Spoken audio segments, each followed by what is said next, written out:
जय गुरुदेव दोस्तों। इंदिरा रावत राजस्थान से। जैसा कि मैंने अपनी पिछली वीडियोज़ में अपने जीवन के बारे में बताया था और आपको यहाँ तक बता दिया था कि बच्ची स्टेप बाय स्टेप चढ़ के आज यूके तक पहुँच गई है और अपने लायक पैसे भी कमा रही है और साइड में कोर्स भी कर रही है कुछ। तो अभी फ़िलहाल जो सिचुएशन चल रही है वो यही चल रही है कि उसको 7 महीने हो चुके हैं विदेश गए हुए और उसका संघर्ष जारी उधर है, हमारा संघर्ष जारी इधर है। और 2 जो छोटे बच्चे हैं उनका भी चल रहा है। छोटा बेटा अभी 10th में आया है, जस्ट अभी 2-4 दिन ही हुए हैं स्कूल जाते हुए। और छोटी बेटी छोटी बेटी ने बीसीए का कोर्स किया है और 3 साल का कोर्स कर लिया है उसने। और अभी छोटी बेटी को गए हुए 1 महीना हो गया है, वो भी पुणे चली गई है कुछ कोर्स करने। और अभी फ़िलहाल हमारा ऐसा जीवन चल रहा है। लेकिन जो मैंने आपको ये कहानी बताई है वो जितना जल्दी मैंने बता दी उतनी जल्दी न तो समझने में आती है न कहने में आती है। लेकिन ये सब कुछ एकदम नहीं बता सकती थी, तो शॉर्ट फॉर्म में आपको मैंने बताया है। तो इसके अंदर ऐसा है कि हिम्मत करने की ज़रूरत होती है, क्योंकि कितने ही लोग होते हैं जो हिम्मत नहीं कर पाते हैं और आगे क्या होगा के डर की वजह से नहीं कुछ भी नहीं कर पाते हैं। तो अभी तो मुझे नहीं ये चैनल बनाए हुए कुछ ही टाइम हुआ है, सिर्फ 2-4 दिन ही हुए हैं। तो मेरे को इसके बारे में अभी ज़्यादा जानकारी है भी नहीं और मैं कुछ इसके बारे में जानती भी नहीं हूँ। बस मुझे तो कहीं से पता पड़ा कि ये यूट्यूब चैनल होता है और इसमें मैं अपनी बातें शेयर करने आ गई हूँ। देखते हैं आगे क्या रिस्पॉन्स मिलता है। अगर आपको मेरी ये सारी बातें अच्छी लगती है तो आप अवश्य कमेंट कीजिए। और अगर आप मेरे चैनल पे आ गए हैं और आपको मेरी बातें अच्छी लग रही है तो इस चैनल को सब्सक्राइब कीजिए दोस्तों। और आने वाले टाइम में मैं अपने जीवन के उतार चढ़ावों की शिक्षाप्रद कहानियाँ अवश्य बताऊंगी। ज़रूरी नहीं है कि मैं आपको शिक्षा ही देना मांग रही हूँ। अगर हम किसी को अपनी बातें बताते हैं तो कोई व्यक्ति कुछ ना कुछ उसमें से अच्छी बातें सीख ही लेता है। जैसे मैं भी लोगों की बातें सुन के वहाँ से अच्छी बातें सीखती हूँ और फिर कोई मेरी बातों से सीखेंगे, मैं किसी की दूसरों की बातों से सीखूंगी तो हमको इसमें शिक्षा ही मिलती है। जाने कौन सी बात किस इंसान के कब काम आ जाए। तो इसीलिए मैंने ये चैनल खोला है। बात ये नहीं है कि बच्ची ने ये कोर्स किया है या उसने नौकरी कर ली या फिर वो यूके चली गई। बात तो गांव की औरत की है दोस्तों, गांव की औरत की, मजदूरी वाली औरत की है और जिसका पति भी इतना ज़्यादा नहीं कमा पाता है। तो ऐसे ऐसे परिवार अगर हिम्मत करते हैं तो बहुत अच्छी बात है। हिम्मत करना बहुत अच्छी बात है। इसके अंदर बच्चों को भी पूरी अपनी एबिलिटी दिखानी पड़ती है। अगर अकेला पेरेंट्स ही रुपए लगाएगा और बच्चे में एबिलिटी नहीं होगी तो पेरेंट्स भी कुछ नहीं कर सकता है। और बच्चों में एबिलिटी है और पेरेंट्स नहीं लगा सकता है पैसे तो वो भी ठीक नहीं रहेगा। इसलिए दोनों को सोच समझ के कॉम्बिनेशन से चलना होगा दोस्तों। और अभी मेरे जीवन का यही पड़ाव चल रहा है।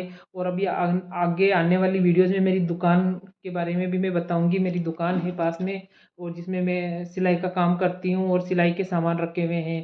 फ़िलहाल कोरोना के बाद से वो थोड़ा मेरा कम हो गया है, थोड़ा बिज़नेस कम हो गया मेरा। लेकिन मैं फिर भी धीरे धीरे वापस उसको करने की कोशिश कर रही हूँ।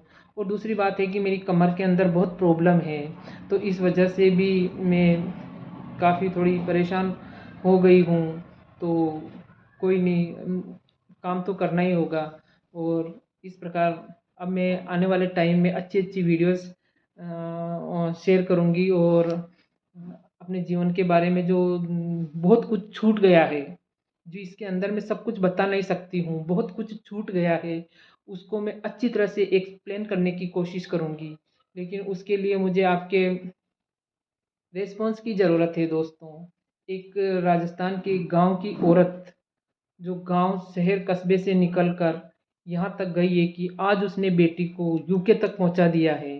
अच्छे अच्छे मेरे पास आए थे, गवर्नमेंट सर्विस करने वाले भी मेरे से पूछते थे और इधर से निकलते थे और बेटी के बारे में पूछते थे, तो बहुत अफ़सोस करते थे कि हम गवर्नमेंट सर्विस वाले हैं। वो मैं उनसे खुद से आपसे बात करा सकती हूँ कि खुद गवर्नमेंट सर्विस करने वाले भी बोलते हैं कि हमारी इतनी हिम्मत नहीं होती है कि हम इतना कोर्स करा देते हैं, और हम तो बच्चों को गवर्नमेंट स्कूलों में पढ़ाए हैं और इसी प्रकार कोई छोटा मोटा कोर्स करवा के शादियाँ करके ससुराल भेज चुके हैं, जबकि वो खुद नौकरी वाले हैं। कितने ही लोगों की तो मम्मियाँ भी पढ़ी लिखी है और पापा भी, मम्मियाँ पढ़ी लिखी होने के साथ साथ जॉब भी कर रही है और पापा भी जॉब कर रहे हैं, लेकिन जाने मेरा दिमाग काम नहीं करता कि ये लोग कैसे अपने बच्चों को, विशेषकर बेटियों को शादी करके दूसरी जगह भेज देते हैं और उसको पाँव पे भी खड़ा नहीं करते हैं। मेरे तो ये बात हजम नहीं होती है दोस्तों, कि जब तक बेटी पाँव पे खड़ी नहीं होगी उसकी शादी करना, मेरे को तो ये बात हजम नहीं होती है। तो इसलिए मैं आप लोगों से चाहती हूँ कि एक गांव की बेटी का ये प्रयास आपको कैसा लगा, आप अवश्य कमेंट करके बताइए। आज तो मेरा चैनल नया है, लेकिन जब कभी भी ये वीडियो आपके पास में आती है तो आप कृपा करके ज़रूर ज़रूर से इसके बारे में आप अपनी राय ज़रूर दीजिए, कि एक बड़े बड़े शहरों के अंदर तो सब समझते हैं, सब जानते हैं, तो सब करवा देते हैं, लेकिन जो गांव की औरतें हैं और जो घूंघट में रहने वाली औरतें हैं और हर जगह से दबाई जाती है, तो उसमें से अगर कोई औरत हिम्मत करती है, तो मैं चाहती हूँ कि जो कोई भी ऐसी औरतों की कहानियाँ सुने, पढ़े या देखे, तो ज़रूर ज़रूर उसको हिम्मत और हौसला देना चाहिए। कम से कम कमेंट करके उसको बताना चाहिए कि आपका प्रयास कैसा है। जब कभी भी आपके पास ये वीडियो आए तो आप please please please please comment करके ज़रूर बताइए, और इससे दूसरों को भी हिम्मत मिलेगी और हमें भी हिम्मत मिलेगी, क्योंकि अभी ज़िंदगी जाने कितनी है और क्या क्या उतार चढ़ाव है। तो आपका हिम्मत और हौसला ही हमारे लिए और उन्नति का मार्ग प्रशस्त करेगा।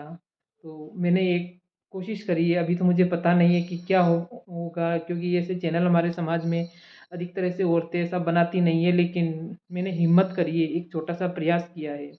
तो अभी तक जीवन पूरा स्टेबल नहीं हुआ है।